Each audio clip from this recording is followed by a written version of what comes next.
குக்கர்ல பிரியாணி பண்ணிருப்பீங்க, பிரியாணி பாட்டுல கூட பிரியாணி பண்ணிருப்பீங்க, மண் சட்டியில பிரியாணி பண்ணிருக்கீங்களா? அதுவும் சிக்கன் பிரியாணி நான் இன்னைக்கு பண்ணிருக்கேன். சரியான அளவுகளோட நான் சொல்லியிருக்கேன். அதே அளவை ஃபாலோ பண்ணீங்க அப்படின்னா அருமையான ஒரு பிரியாணி கிடைக்கும். 4 பேருக்கான அளவு சொல்றேங்க.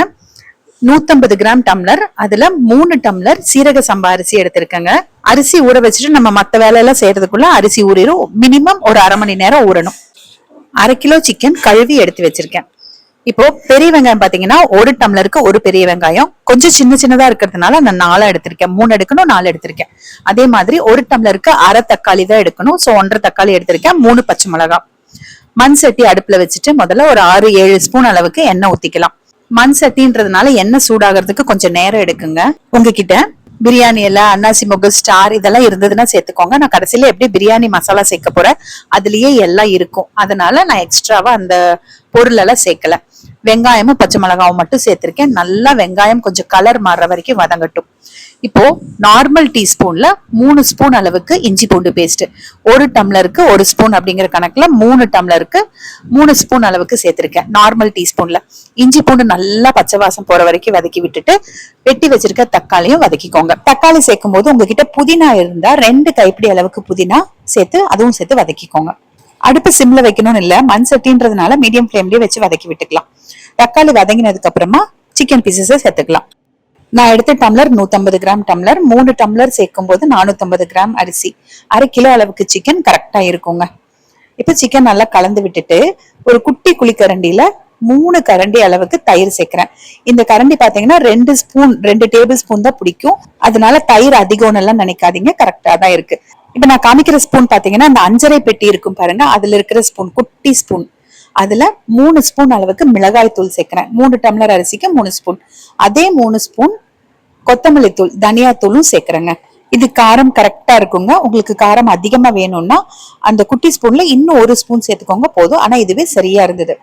நல்லா கலந்து விட்டுட்டு சிக்கனுக்கு அளவா 1/2 ஸ்பூன் அளவுக்கு கல்லுப்பு அதுவும் சேர்த்துட்டு நல்லா கலந்துக்கலாம். இப்ப சிக்கன் வேகணும் இல்லைங்களா, அதனால அடுப்பை கம்ப்ளீட்டா சிம் பண்ணிருங்க. மூடி வச்சு ஒரு 7 நிமிஷம் வெட்டிங்க அப்படின்னா சிக்கன் கொஞ்சம் வெந்துரும். நடுல ஒரு தடவை மட்டும் எடுத்து கலந்து விட்டுக்கோங்க. இப்ப 7 நிமிஷம் ஆயிருச்சு. எடுத்து பாத்துக்கிற பாருங்க, நிறைய தண்ணி விட்டுருக்கு சிக்கன்ல. நம்ம தயிரும் ஊத்திருக்கோம், தண்ணியும் விட்டுருக்கு. கிட்டத்தட்ட நம்ம அரிசி அளந்த டம்ளர்ல 2 டம்ளர் அளவுக்கு அந்த தண்ணி சிக்கன்ல இருக்கு. இப்ப பாத்தீங்கன்னா நான் 7 டம்ளர் தண்ணி சேர்க்கிறேன். அதாவது சீரக சம்பா அரிசிக்கு எப்பவுமே 1:2 ரேஷியோல தான் சேர்ப்போம். ஆனா நான் இன்னைக்கு 1:3 ரேஷியோல எடுத்திருக்கேன். அப்போ 9 டம்ளர் எடுக்கணுமா? சிக்கன்ல ஏற்கனவே 2 டம்ளர் தண்ணி இருக்கு, அதனால 7 டம்ளர் தண்ணி சேர்க்கிறேன். இது தண்ணி அதிகமா இருக்குமோ, குழஞ்சிருமோ அப்படின்லாம் யோசிக்காதீங்க, நல்லா வருங்க பிரியாணி. என்னோட நெய்பர் ஒருத்தவங்க சொல்லி கொடுத்தாங்க இந்த மெத்தடு. அவங்க சொன்ன மாதிரி நான் ஒரு தடவை செஞ்சு பார்த்து ரொம்ப நல்லா வந்தது. உங்களுக்கும் அதே தான் சொல்லியிருக்கேன். தண்ணி நல்லா கொதிச்சதுக்கு அப்புறமா சீரக சம்பா அரிசி ஊற வச்சிருந்தோம் பாருங்க, அதை தண்ணி வடிச்சிட்டு உள்ள சேர்த்தியாச்சு. இப்போ 1 ஸ்பூன் அளவுக்கு கல்லுப்பு சேர்த்துட்டு அதே குட்டி ஸ்பூன் 5 பெட்டி ஸ்பூன்ல 3 ஸ்பூன் பிரியாணி மசாலா பொடி சேர்க்கிறேன். எந்த பிராண்டா இருந்தாலும் சேர்த்துக்கலாம். நான் தாளிக்கிறதுக்கோ அரைக்கிறதுக்கோ பட்டை, கிராம்பு, சோம்பு, ஏலக்காய் எதுவுமே சேர்க்கல. இந்த பிரியாணி மசாலா பொடியில இருக்கிறதே போதுமானதா இருக்கும். இப்போ ஹை ஃபிளேம்ல வச்சுக்கோங்க. வச்சுட்டு கரெக்டா 10 நிமிஷம் வேக வைங்க. நடுவுல கண்டிப்பா ஒரு தடவை ஓபன் பண்ணி கலந்து விட்டுதான் ஆகும். இது பாத்தீங்கன்னா பெரிய பர்னருக்கு அடுத்த ஸ்டேஜ்ல எரியும் பாருங்க, மீடியம் சைஸ், அதுல நான் வச்சிருக்கேன். இது நீங்க பெரிய பர்னர்ல வச்சீங்கன்னா மீடியம் ஃபிளேம்ல வச்சுக்கோங்க. இப்ப 10 நிமிஷத்துக்கு அப்புறம் ஓபன் பண்ணிட்டு கைப்பிடி அளவுக்கு கொத்தமல்லி தலையும் 2 ஸ்பூன் அளவுக்கு நெய்யும் மேல ஊத்திட்டு கலந்து விடுறேன். இதுல இன்னுமே கொஞ்சம் தண்ணி இருக்குங்க.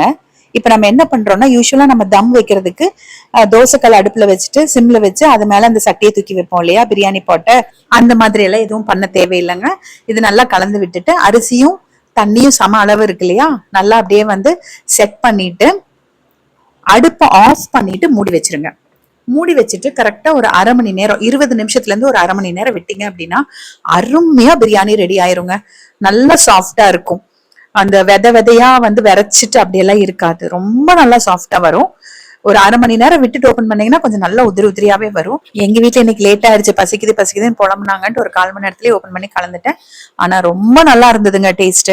தொட்டுக்கருக்கு தயிர் பச்சடியோ இல்ல சிக்கன் கிரேவியோ நல்லா இருக்குங்க.